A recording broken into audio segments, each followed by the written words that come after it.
میری بیوی حافظ ہے، وہ تراویح پڑھا سکتی ہے، عورتوں کو پڑھا سکتی ہے۔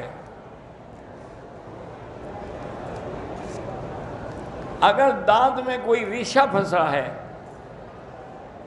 آپ نے کلی کی ہے، وہ نہیں نکلا ہے، اسے جگہ اگر اتنی معمولی سی چیز کے لیے دوبارہ غسل نہیں کرنا پڑے گا، نکل جاتا ہے کلی کرنے سے۔ نفل نماز میں جتنا لمبا سجدہ کریں، جتنا لمبی دعائیں مانگے وہ جائز ہے۔ سلام سے پہلے نماز عربی دعائیں کر سکتے ہیں، لیکن والدین کے لیے بھی وہی دعائیں جو قرآن میں ہیں کہ رب اغفر لی ولوالدی وللمؤمنین یوم یقوم الحساب۔ 12 عربی دعائیں صلاۃ تسبیح میں بھی کر سکتے ہیں۔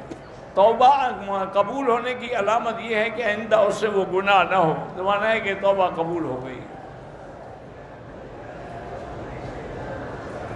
کوئی آدمی کہے کہ تجھے تیرے رب ہونے کا واسطہ ہے، کوئی بات نہیں کہہ سکتا ہے۔ وضو کرتے وقت دانت سے خون نکل رہا ہے تو کلی کر لے، وضو ہو جائے گا۔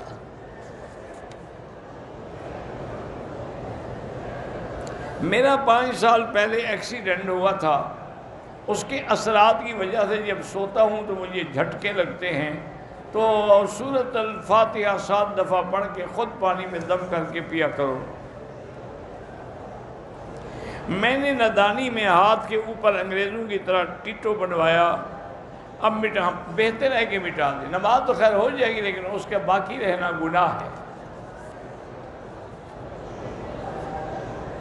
اگر ایک ساتھ ہم نے 2-3 طواف کر لیے اور بعد میں ہم نے دو رکعت کٹھی پڑھنی، وہ بھی جائز ہے۔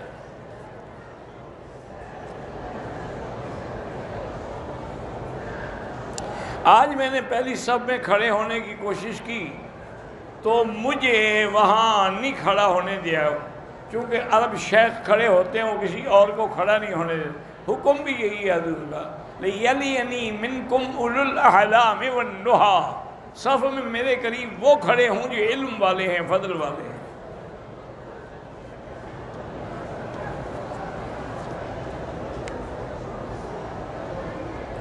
بہرحال کشمیر میں مظالم اب دنیا کے سامنے آ رہے ہیں، اور مظالم کی ایسی انتہا ہو گئی ہے کہ شاید اپنے وقت میں چنگیز خان نے بھی نہ کیے ہوں۔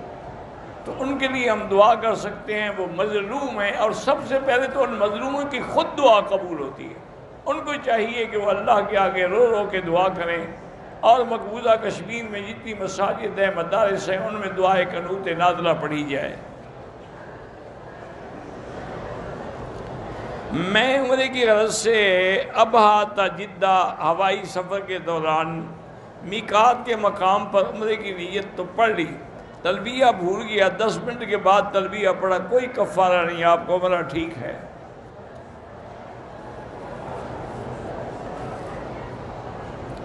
والدین فوت ہو گئے ہوں تو ایک کے لیے عمرہ، والد کے لیے الگ، والدہ کے لیے الگ۔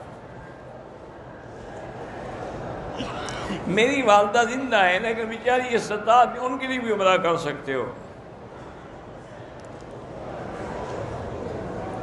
شرک طاغوت کا معنی شیطانی جو بھی بتوں کی عبادت کرتے ہیں سب یہ طاغوت کی شیطانی عبادت ہے۔ قومی بچت میں رقم جمع کرا کے سالانہ نفع لینا یہ ناجائز ہے۔ ظالم شوہر سے بچنے کے لیے میں نے ابھی وظیفہ بتایا، تم بھی وہی پڑھا کرو۔ آگے اگر کوئی بندہ سو رہا ہو تو نماز ہو جاتی ہے، ہاں ہو جاتی ہے۔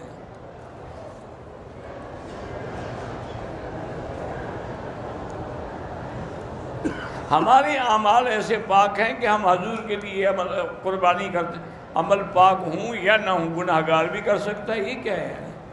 پاک کون ہے؟ کلنا خطاؤن، ہر آدمی گناہگار ہے۔ نماز میں جو وسوسے آتی ہیں تمہارے ایمان کی دلیل ہے، گھبرایا نہ کرو۔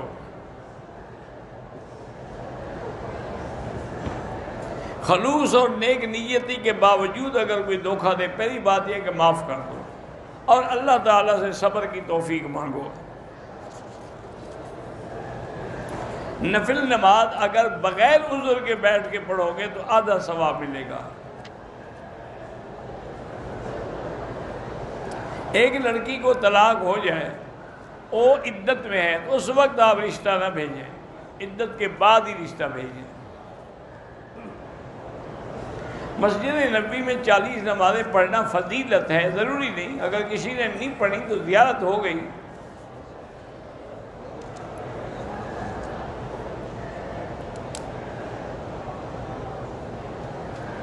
اگر رشتہ داروں کی شادی وغیرہ میں بے حیائی بھرپور رسومات تو نہ جائیں تو پھر احتیاط کریں، پردے سے جائیں، الگ بیٹھیں۔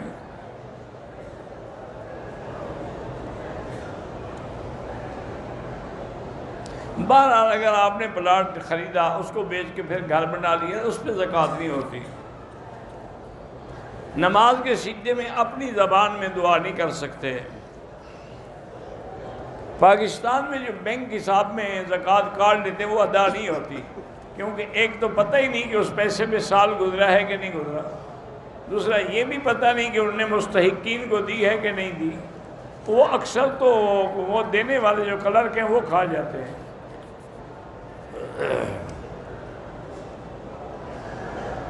اگر مسجد کی چھت پر کمرہ بنا ہو، حمام بھی ہو امام کے رہنے کے لیے، کوئی حرج نہیں، استخارہ کروایا نہیں جاتا، خود کیا جاتا ہے۔ صدقہ خیرات کی نظر سے نیت کر سکتے ہیں، ہاں کر سکتے ہیں، صاحب نصاب بھی کھا سکتے ہیں۔ مسجد کی آواز سے نماز پڑھتی ہیں، تراویح نہیں ہوتی جب تک کہ مسجد کا الحاق نہ ہو یا صفیں کم از کم نظر آئیں۔ ہنڈی کے کاروبار سے اگر مسلمان ملک کو نقصان ہو تو نہ کیا کریں۔